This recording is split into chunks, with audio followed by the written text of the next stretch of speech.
Say what? That's all I wrote down was. Oh, I know what we were going to talk about. We're going to talk about. Really, that's all you wrote down? Yeah, I didn't write down much. Yeah, not today, but the other day. But that's okay. We don't need to talk about that. No. I mean, that's good because we'll talk and we'll just keep talking, and then this may turn into something that's completely different from what we originally intended. But what I wanted to say is that.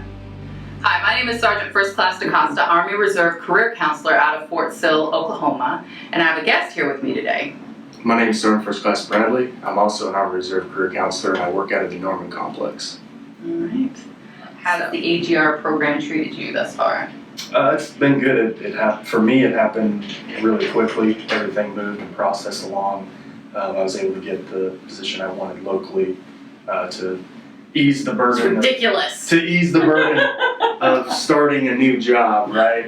Because you always have those anxieties of starting a new job, right? And part of that when you go into the AGR program is you could have to move on top of that. So I would imagine if I was having to move also, it would be a lot.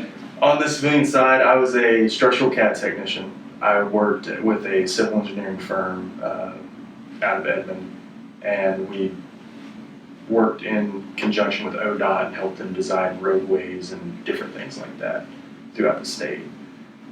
Let me ask you, how did you apply for the AGR program? You remember? I went on to HRC, if I remember correctly, and it took a little bit of digging for a couple minutes, and then I finally found it, and it was basically just a couple forms. Yeah. Filled them out, submitted them, waited for an email. I got an email back, and then it was a couple days later I got a phone call. Really? Yeah. Oh wow. So when they really need an MOS fill, whenever they are really hurting for a certain MOS, they move pretty quickly. Because it took about 3 months for me to get picked up on the program. Yeah. It took about 2 weeks for me to get picked up on the program. Nice. Everybody's experience is going to be different. Right, and luckily I knew of the open position, which I came into, so that always helps too. So when you pick up that phone, because they might want to send you somewhere else, but if you know of an open position, you could be like, hey, what about this spot? The worst they can do is say no, right?